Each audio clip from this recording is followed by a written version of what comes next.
Hey, everybody, it's Chris Elmore with another edition of the Service Contractor Radio Show brought to you by Service Excellence Training, where we turn learning into earning. And as you can see, joining me this week, Christopher Kalen Loudermilk one more time. We'll see if he gets to come back. Why don't you just say this week? This is us. It's us. Because you're not here every week. Wait, do you want to be my sidekick? If that's the case, I'm Batman and you're Robin. No, that's the opposite of sidekick. So anyway, this week, we're going to talk about the first S in press play, which is super. Which stands for?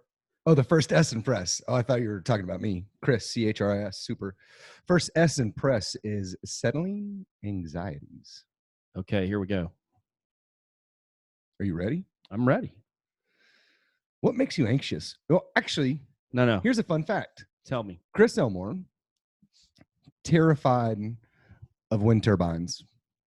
No, I'm not terrified of them. They freak me out. There's a difference.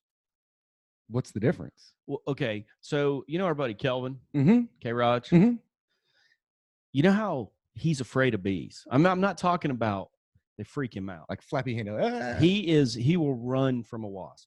Yes. And he doesn't run from or to anything ever. No. Except wasps. Let's use the word run. You're using that very loosely. Okay, he trots. So he trundles. I don't know. Is that a bed? It is a bed, but anyway, but it could describe his gait. I know I'm using all these words that sound like other words that you're not familiar with, but anyway. Don't use. But okay, so he's afraid of wasps. I'm not afraid of windmills. They just freak me. Not windmills either. The wind turbines. Wind turbines. Is it turbines? Turbine. If you're in Texas, it's turbine. Okay. Wind turbine. Wind turbine. Yes. They freak you out. Rat. You know what freaks me out? It Waxahachie and Whataburger. In Paris, Texas. But no, they freak me out. That's all it is. They freak me out. I'm not scared of them. I'll go up and touch it. I will touch a wind turbine or turbine. Wind turbine. But they just freak me out because they're so big compared to everything else around them. Think about that. That's the point of it. Well, I get the point of it, but I'm just saying that's all. And especially when you see one stopped, it's up to no good. Something's going on with that when it's not moving. Yeah, they're servicing it. I don't know. I think they're listening in on our conversations. I think they're alien antennas, and they are listening in on to our conversations. Because, when we see wind turbines, where do we see them? When we drive out to the deer lease? Mm-hmm. So we're talking about interesting stuff. And there's aliens that want to listen to our banter. Yeah, anyway. Well, apparently, there's people that don't want to listen to our banter. So let's get to it. Sorry, Derek. Is that a thing now? Derek, you're a thing now, but only in the best way possible. Yes. It's kind of like, so Derek, you've made the podcast in a way you're infamous. Just like our friend T-Bear. Bear. I synced it. What do we tell him? We told him on a team meeting the other day that we talked about him all the time on the podcast. I don't think he believed us. I don't think so. And he would listen to it, except I don't know if he knows how to unlock his iPhone. Well, so Derek, congrats. You've made the podcast. We're going to have to have him as a guest soon. That would be killer. Yeah. Derek, we're calling you out, buddy. We want you on as a guest, and we can bring you in through Zoom. So people can see your face. Anyway, so this week we're going to talk about settle anxieties. And things that make us anxious, because it's different for everybody, right? It is, and I think when we talk about settle anxieties, mainly the reason it's in this, all the press play steps are in this for the customer, but I think this also helps settle the anxiety of the tech or the salesperson because it gives them something to talk about immediately that they know about.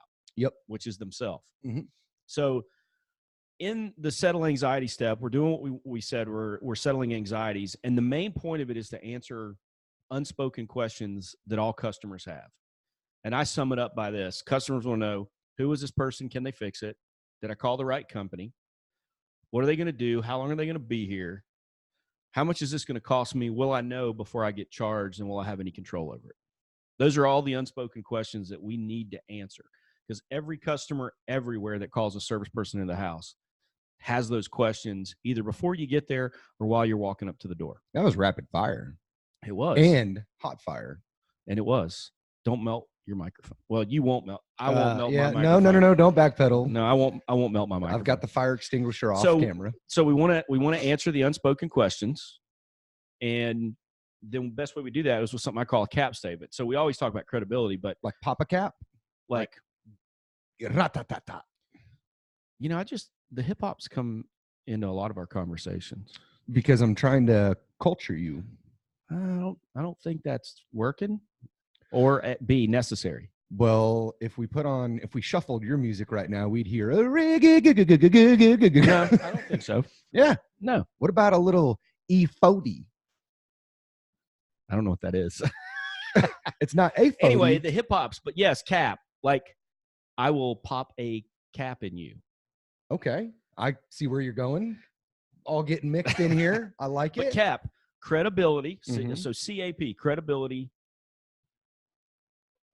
Don't.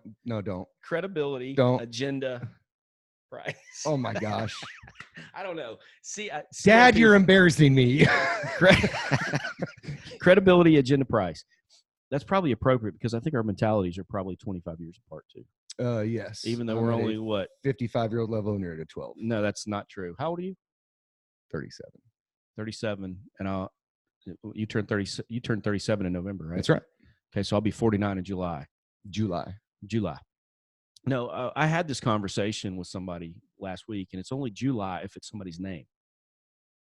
That's fair. July Johnson. That's fair. From Lonesome Dove. Yeah. You live in Texas and you've never watched Lonesome Dove? I've seen Lonesome Dove. I don't know people's names. Yeah, why would you need to know people's names? Anyway, credibility, agenda, price. Let's talk about credibility.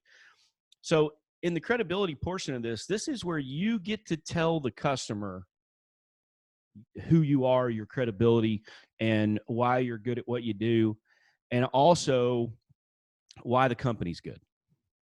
Now, the number one pushback I get on this is, I'm not going to brag about myself. That's the worst. I ain't bragging about myself. I'll just let my work do the talking. Or okay. Or that they could see my gray hairs. That should show them. Well, there may be something to that, but that's not enough, right? No. And especially let's address, well, my work will speak for me. How can it speak for you when A, they have no idea what you're doing right on the technical level, and B, you haven't done anything yet. So you're saying your credibility will talk after the customer pays you to do something, even though they don't know your credibility first. So your work is going to do the talking. How is that even possible? Makes no sense. So you have to go in with the credibility, and you have to provide it. So if you look, if you're watching the video, press. Go ahead, try it, Chris. Point to the P. Press. Okay, which is prepare. Mindset, appearance, goals, integrity, explore. Relationship building. Recognize profile. Do a great intro. Names, reason, thank you. Truck, ask to come in. Floor savers. Evaluate with questions. Okay. The what's going on question, the ages question, the maintenance question, and the anything else questions, which we talked about.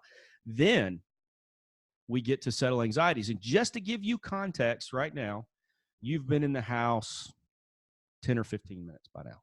Or it could be 15 seconds. I mean, you never know. That's the main reason why we're principle-based and not step-based, because it could be the high D who's like, hey, man, I'm super busy. It won't be 15 seconds, but I get your point. Now, if you're going in the house for replacement sale, it could be longer. Could be way longer. So, but on your average service call for any of the trades, you're getting in, and you might, by the time you get through with the evaluate with questions, you might be 10 or 15 minutes in, okay? You haven't done anything. You've done things indirectly so the customer can trust you, and you're building value and all these things, and you're giving them confidence they're talking to a smart, educated person. Mm-hmm. You've asked great questions to show how smart you are and that you know what you're talking about, but here's where you're going to reveal it. And I compare this to going to the doctor's office. When you go to the doctor, well, there it is right there. Does the doctor come to you, or do you go to the doctor? C. You go to the doctor. Okay. No. That was an A-B question, and I gave you a C answer. Which proves the fact of your 12-year-old mentality. I don't go to the doctor. That's true. You don't go to the doctor, which improves it even more. Because I'm healthy as an ox. But if I was to be sick, I would go to the doctor. We digress again. I would go to the doctor. You would go to the doctor. So when you go there, who controls the environment? Doc. Absolutely.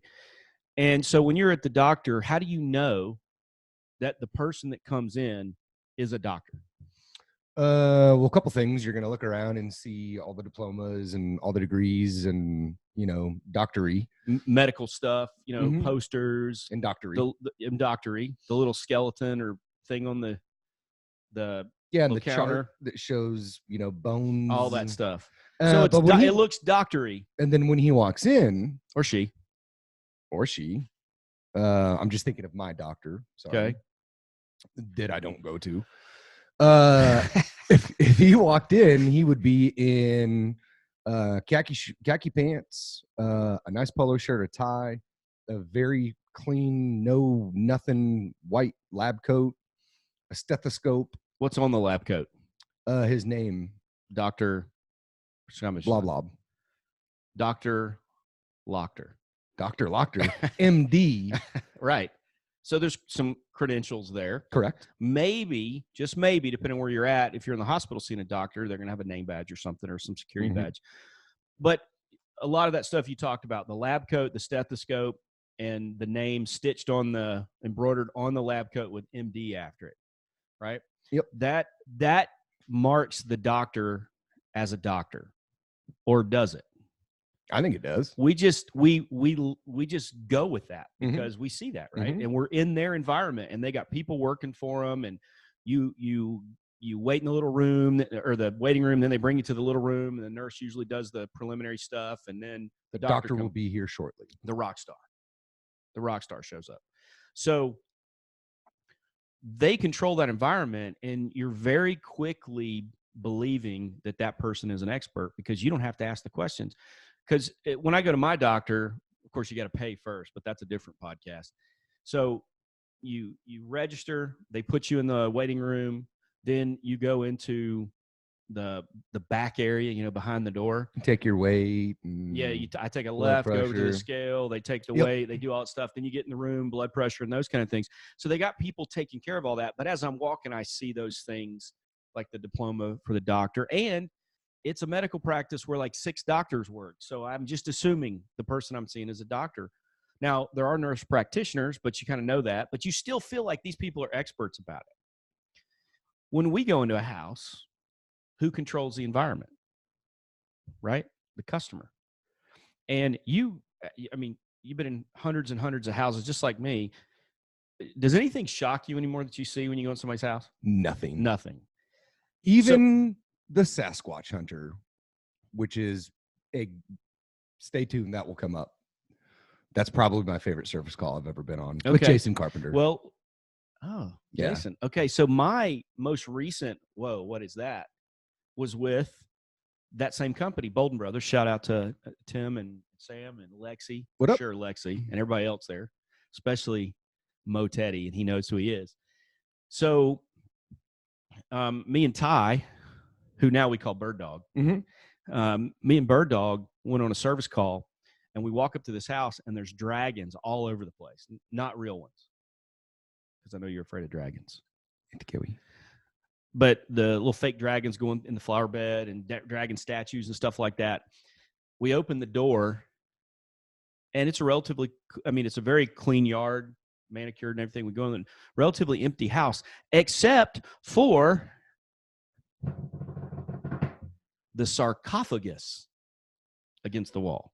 That's not a part of the body either. Is multiple sarcophaguses sarcophagi? Maybe. Yeah, I think maybe. Do you know what a sarcophagus is? Dead body. No, it's not a dead body. A dead body goes in it. A mummy. A mummy goes in it. You seen the gold Egyptian tomb things with the guy like this and the thing, and the lid opens? Tell me the customer popped out of it. I wish the customer popped out of it, but she did not. But this is the one thing that is new that I haven't heard on a service call ever. And Bird Dog says it to the lady. Oh, wow, I love the mummy. Stop. I love the mummy. He says, I love the mummy. Anyway, I wrote that on the review form to tell him it was a sarcophagus. No, I'm kidding. But that was weird. But when you go into someone's house, they control the environment. You don't know if you're going to get the cat lady, the house where the dogs poop everywhere, the hoarder, the clean tenant. freak, a tenant who doesn't care about anything, the frat house. You don't know what you're walking into, and you can't judge from the outside. We've talked about that before. But you don't know what you're walking into, so they control the environment. 100%. And so for you to be perceived as an expert like the doctor is perceived as an expert, you have to act a certain way. So be prepared, build a relationship, disc, intro, evaluate with questions, all that. You've got to do those things to start creating that expert persona. Exactly. You're welcome. Nice. Thank you. And then you have to tell them that you know what you're doing. In a way, you're not telling them what you're doing. You're giving them information about yourself. Because if you don't do it, who is? Now, the other thing about it is we know the customer wants to know because they ask us. Yeah, how many times? So how long have you been at Service Excellence? Or why are you there? Or how long have you been doing this? How long have you been doing this? Hey, did you go to school for this, or did you just kind of learn it? Why'd you decide to do this? Exactly. People will ask you that if they're comfortable enough to do it. But we know every customer wants to know that. So let's just go ahead and tell them. Dig it. And so really, it's simple things. How long you been in the industry? What kind of certifications or awards do you have? Mm-hmm. That's easy. Mm-hmm. How many homes have you been in? Mm-hmm. And so for me, I've been in the industry over 25 years. I'm certified by the Plumbing, Heating, Cooling Contractors of America and the EPA. And I've been in thousands and thousands of homes in the area. That's how mine would go. Mm-hmm. And Plumbing, Heating, Cooling Contractors of America sounds official. And it's a real thing. And that's where my apprenticeship's from. PHCC. That's right. But the EPA, I don't have to spell that out. Everybody knows who the EPA is. Well, you would because you're a high C. I would. Mrs. Jones, I'm with the Environmental Protection Agency. I'm certified. Nope, that's not me. I wouldn't do that. So, but plumbing, heating, cooling contractors, the only reason I do that is because people don't know what PHCC stands for. Nope. Just like for HVAC guys out Nate. there. You're Nate certified. Who's Nate? Who's Nate? Nate Dogg. It's my homeboy. My homeboy Nate Dogg. It's my man's in them. So, yeah, whatever. So, Nate, North American Technician Excellence. That's all you got to say. And what you're doing is you're saying, this is how long I've been doing it. This is the training I got or the certification I have. This is how many homes I've been in. You're not saying I know what I'm doing. You're letting that speak for itself. What? Correct. No, I'm just looking at the screen a lot. I feel abandoned over here. I'm thinking we might change the camera angle another time. I think so. But put I don't it know over how by your turkey. Or maybe we I'm put sitting next to my turkey. Ah! Okay, so we got to talk about our credibility. So we do that. I always recommend you transition into the company by saying, well, I've been with such and such for 4 years, whatever company for 4 years. And then when you talk about the company, similar format, the company's been around for this long. We've been voted one of the best. We're AAA rated with Better Business Bureau. We're over 4.5 stars on Google and Facebook, whatever your chosen thing is. Yep. And we've served thousands and thousands or tens of thousands of customers in the area, especially if you got a company that's been around a while. And just a real quick tip, HVAC service technician is going to do about 750 calls a year. Mm-hmm. Plumber's going to do about 600 to 700. Electrician's probably going to do close to 400, maybe a little more. So take those numbers, multiply the time, the years you've been in the field, and that's probably how many different homes you've been in. That's easy math. Yeah. So, and you can kind of figure out the same thing with the companies. But what happens is when I go through this exercise sometimes with clients is they don't realize how many homes they've been in as individuals or as a company, you know. But if you've been like Bolton Brothers, they've been around for 70 years, over 70 years. That's crazy to think of the number of people they've served in that. Because even though it's Newark, Delaware, right there where the states come, all the 4 states come together, and you can literally throw a rock into Maryland from their office, that's a relatively small community to be in the Northeast. And they've been there for over 70 years. Think about how many people they've served. But there's plenty of you guys out there like that. And just consider that. Well, but like if you look at like Brad Schneider down in Fredericksburg. Good old Brad.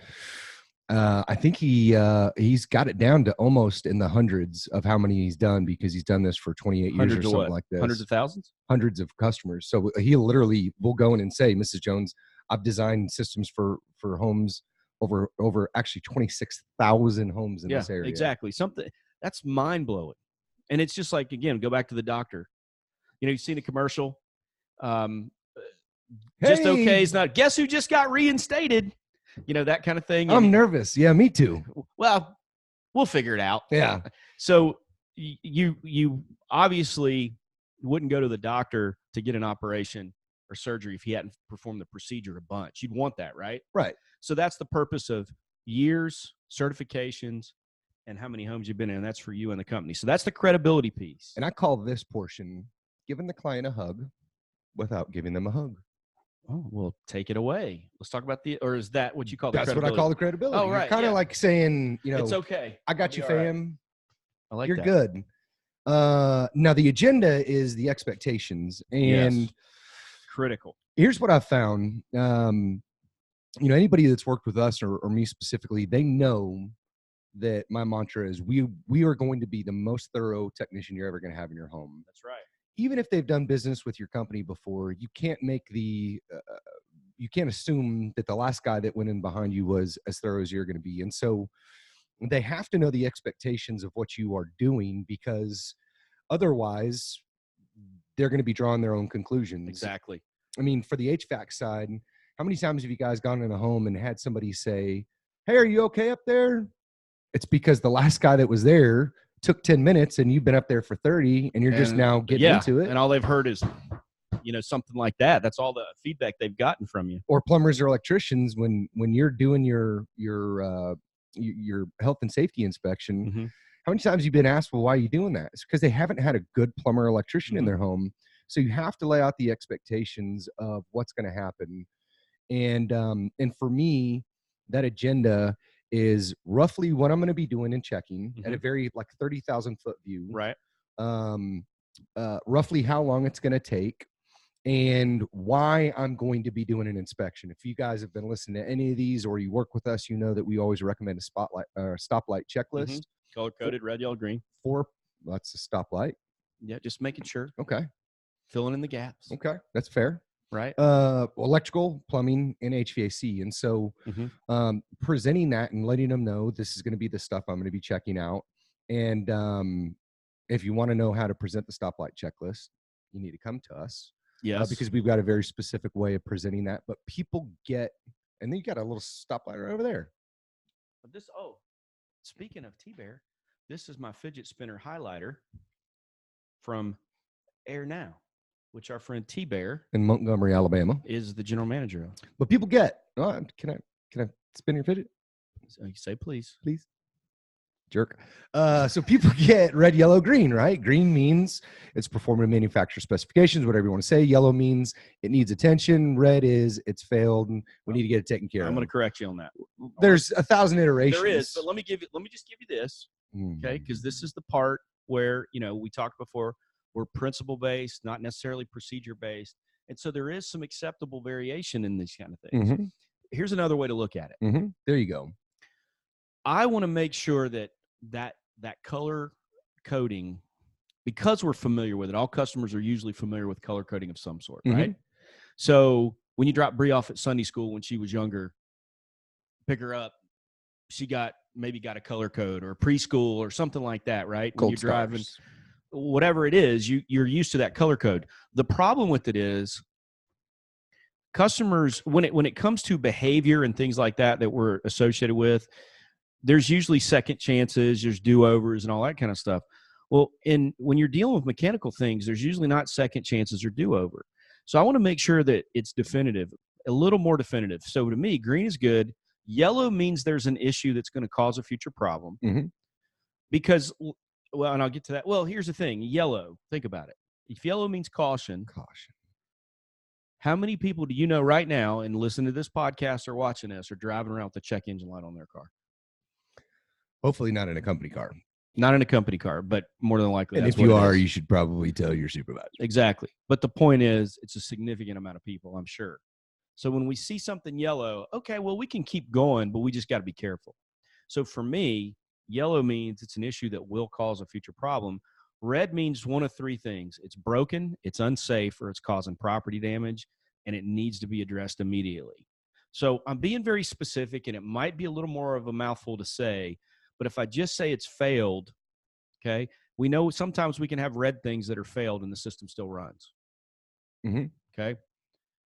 So, or performing outside of manufacturer specifications. Here's the thing. Every company I work with defines it a little bit differently. Yeah, well, the only difference for me is that every company I work with, that's my expectation for them to define it, because I want it to be definitive.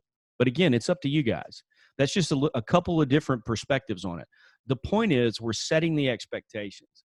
Now, if you don't set expectations, if you're just going to go in and do a checklist and you don't tell them you're going to do it and what the colors mean, whatever your chosen phrasing is on it, if you don't tell them what the colors mean and how long it's going to take, they're going to draw their own expectations. Their own expectations. And you got to remember where we're at, too. We're in the forced buy, not the fun buy. I mean, there's some neutral buys out there, but for the most part, it's either forced or fun. Mm-hmm. When you choose to go to a particular restaurant, that's a fun buy. When you choose to go to Cabela's and spend your gift card, that's a fun buy. When you're buying a car, usually it's a fun buy. Mm-hmm. When you're fixing the toilet in the master bathroom that's running all the time, or you're changing that circuit breaker that's bad, that is on 0 people's list as a fun buy. So what happens is when you're in a forced buy, meaning you have to pay somebody to do it, it doesn't mean someone's forcing you, like I'm forcing you to buy from me. It just means you're in a position where you're not an expert. You can't do it yourself. You were forced to hire somebody to do it or pay somebody to do it. The emotions are completely different.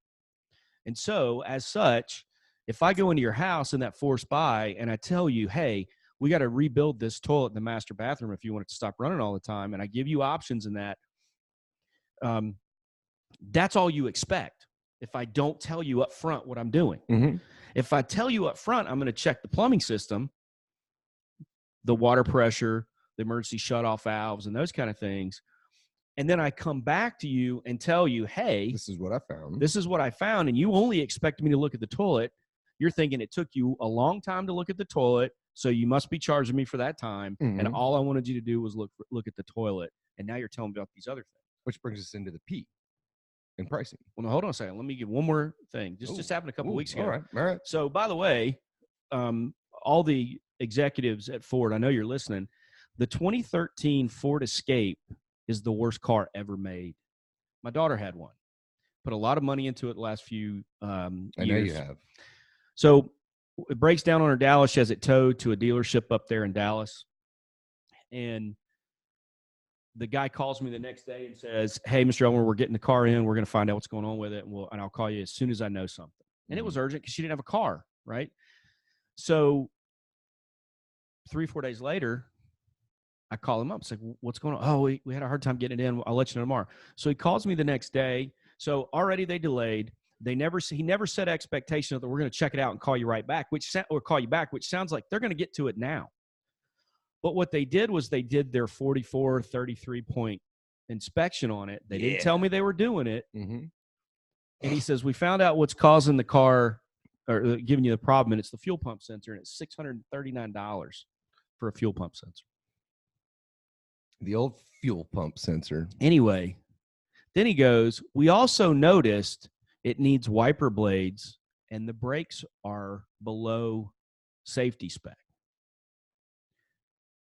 And I thought, fix the freaking fuel pump. I thought, what are you talking to me about wiper blades for? Yeah. Now, running. If he would have said, all right, Mr. Elmer, here's what we're going to do. He called me the next day and said, Mr. Elmer, here's what we're going to do. We're going to do our 44-point inspection on it. We're going to check everything bumper to bumper, all the systems, just to make sure, give you the full status of the car before you make a decision. This is part of our diagnostic. Yeah, this is part of our procedure and diagnostic for having it in the shop. That means we're going to check everything from the windshield wipers all the way down to all the safety features, and we're going to start with why it ain't running right now. Or possibly from the window to the wow. That, whatever that is, I'm sure it's from a hip-hop song. It is. So we're going to check everything. We're going to call you with the results of all of it so you can make a good decision. I won't be able to get it in today. It'll be 2 days before I can get it in, but I will call you on Friday once we're done with our diagnostic. I would have been like, man, you can't get it in sooner? And he would have said, no, I'm sorry, I can't. I was like, all right, well, let me know. Then when he calls back and says you need windshield wipers, it would make sense. I'm not going through the roof because he's going to be checking it. I had expectations. He had expectations. He explained them to me. He reset my expectations to be what his are because he's the expert, right? Correct. But as it was, he didn't do any of that. So I had my own expectations. He had his, and he proceeded with his expectations, and he probably did a great job technically on his expectations. Mm-hmm. He probably did everything he expected. Mm-hmm. But to me, he did way more than I expected, and it took way longer than it should have. Because of that. Because there was no communication. That's why the agenda is so important. What are you going to do? How long is it going to take? Stoplight checklist, red, yellow, green. Explain what the colors mean to you and your company. Again, for me, green is good. Yellow is an issue that's going to cause a future problem. Red means something's broken, unsafe, or causing property damage and needs to be addressed immediately. Now, P. Are you down with OPP? Yeah, you know me. P is going to be the pricing. That's the worst. And it's actually the best. Great song. P's the pricing. Well, Chris, how can you talk about pricing when you don't know what's going to cost yet because you don't know what's wrong? Whoa, what was that? That was Mr. Skeptical Tech. Oh, Mr. Skeptitech. So obviously we recommend some shape, form, or fashion of flat rate pricing. I think every company that works with us has it. Jack was probably the exception. He was. We had another company that I work with that didn't have it, but they have it now, and they're crushing it. Yeah. Is that Godel? Gotelli. I know. It's more fun to say Godel. Not really. For me. Shout out to Godel. Or Gotelli. Yeah, just joking. And so, that's getting to be more standard, but customers still assume that your time and material. They still do. And that's everything from when you show up and get out of the truck or stay in the truck for 5 minutes trying to check in and do all that stuff. And so that goes back to prepared, but you need to let them know what's going to be happening, right? Which is the agenda. And then the big thing is, do they have any control over the pricing? Right. And so just explaining whatever iteration of pricing that you guys have, Mrs. Jones, I'm going to be coming back to you with several different options. You're going to be able to choose what's best for you and your home. We will not do any work, and you will not be charged a dime until you've agreed upon that. Some iteration of letting them know you're not time and material, and they have full control over the pricing. I like that. That's huge. So a more detailed version of that would be, Chris, when I'm done, I'm going to come back. I'm going to go through the results of my checklist with you. I'm going to have some recommendations and options for you for anything I find that's red or yellow. We'll go through those and the pricing, which is based on our flat rate pricing. I'll even show you how you could save a little money maybe with our club membership today. I won't do anything without your permission, and all of our work is 100% guaranteed. So here's the big thing. All of this stuff that we've talked about is going to be, if you're cognizant of it, it's going to be completely dependent on the client that you're in front of. A high D, let's be real, you may not even get the opportunity to do any of this stuff because they say, hey, the box is over there. Let me know what you find when you're done. And you're like, but I've been doing this for a long time. I mean, well, there's ways to take control, but yes, you're right. And so with a high C, I'm probably going to get into way more detail. I might get my checklist during the agenda and show him if he's interested in, kind of group by group, right? And then tell him why. The high S, right? And so it's going to be a little bit different based on who you're in front of. But the main thing is they have to know, do they have choices, and what are you going to come back? And I like to use the term, microphone problem. I like to use the term choices. A lot of companies will say recommendations or options, but I want to make sure that they know that my expectation is I want their business. And so I'm going to come back with 3 to 5 choices, whatever you guys have. And no work is going to be performed until you figure out what's best for you in your home. It's huge. It is. And there's a whole nother podcast we could do on whether you recommend or option or choice and whether they choose or not and all that. We're not getting into that. And then how to lay them out. Yeah. And how many do you do? 3, 5, whatever. But the point of today is CAP, credibility, agenda, price. And whatever format you put it in, we know what we teach, and certainly we can help you with that. But if you don't take anything away from that, take away that you must do that early in the call if you want to have any chance of being different. Because the companies that do a CAP statement somewhere in there, they're way more successful than the ones who don't, because and I don't have any numbers to give you. If you want numbers, we can talk one-on-one. But because it's a different experience. It is. It's a completely different experience. It's like, to go back to the medical thing, what would happen if you went to the doctor, you showed up, they sent you into the waiting room, and the doctor walked out and greeted you and said, hey, come on back. And you had a seat in the doctor's office, not the exam room, but you had a seat in the doctor's office. You talked about it, what was going on first. Then he said, well, let's step over into the exam room. Let's see what we can see. How much? I would think, what kind of Mickey Mouse Bush League doctor am I dealing with? It doesn't have people to do any of this stuff for him. Okay. But once you realized he knew what he was doing, right? Maybe he does have a nurse. Maybe the nurse brings you back to his office. The point is, that would be disruptive. It would in be. A good way. It would, yeah. Because you're like, oh, this is way different than before. I mean, I could tell you another disruptive experience like that is, I've been flying for 20 years on American Airlines, had to take a Delta flight this year. Ugh. And Delta is 100 times better than American Airlines, but they don't fly into Waco, Texas. And that is one man's opinion. I promise you it was great. But again, doing this cap statement gives you that disruptive experience. That's a good thing. And that's the kind of disruptive experience we want.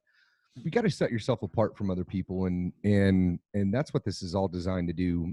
The analogy I always use is, if you go to McDonald's or Chick-fil-A and you want really, you're hungry and you want some chicken, the experience you're going to have at McDonald's is going to be far different than the experience you're going to have at Chick-fil-A. Ultimately, you're going to get satisfied in some way, shape, form, or fashion. But the experience is going to be different. And we're in the customer experience business. We just happen to do plumbing, heating, cooling, and electrical. And so set yourself apart and make sure you lay out those expectations. Pop a cap in your client. Credibility, in a good way. Agenda, price. That just doesn't even sound good when you say it. Sounds awesome. Not really. I see what you're doing. I think it hits home. I don't know if it hits home or not. Hits home for me. I don't think so. All right. So as always, if you need any help with any of this stuff, or Derek, get up on here. We have ways of making it happen, Captain. So you are on a roll today. I got to say. I mean, when you are, you are. I can't help it. So call me.